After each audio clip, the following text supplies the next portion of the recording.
My name is Fiona Dunbar, and I'm the Garden Programs Coordinator at the Redwoods, which is a retirement community in Mill Valley. At the Redwood Garden, we grow mostly edibles, and the majority of them we grow starting from seed. So we plant our seeds in a greenhouse in a soil starting mix that's got compost and other fresh soil. And they spend a couple weeks germinating in the greenhouse, and then we move them out to what's called a cold frame, which allows them to get a little more acclimated to outdoor weather. And then lastly, they get moved out into raised vegetable beds. We also grow a lot of cutting flowers here, so they're really for the enjoyment of residents and passers-by, and they bring a lot of color to the garden. They also have the great benefit of attracting pollinators and beneficial insects, which is important for our edible crop too. So as every truly good gardener knows, you're growing your soil, not your plants. Soil comes first, and we do a lot here in our garden to grow soil. We have a pretty robust composting program. We use kitchen scraps and all the scraps from the garden to go into our compost bin.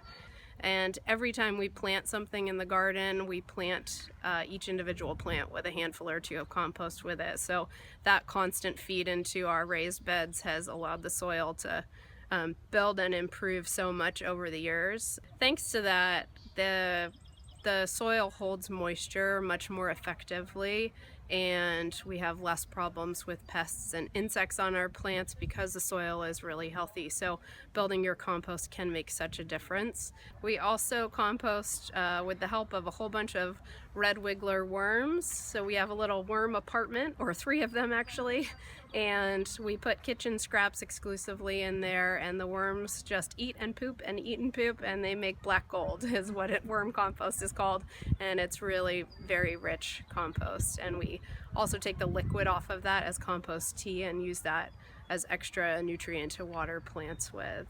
One other technique that we use in our garden here, particularly over the winter when we're not growing quite so many food crops, is to plant cover crops. So plants like fava beans or vetch or clover that can help fix nitrogen into the soil, so they actually draw nitrogen into the soil and add that really important nutrient.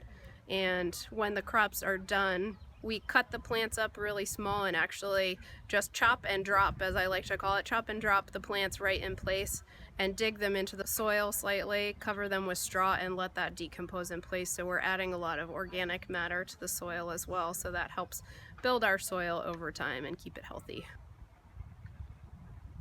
So we've recently added to our garden a small area dedicated to our very important pollinators, so bees and butterflies and all kinds of beneficial bugs. We planted a couple of different wildflower mixes, some for beneficial bugs and others for bees.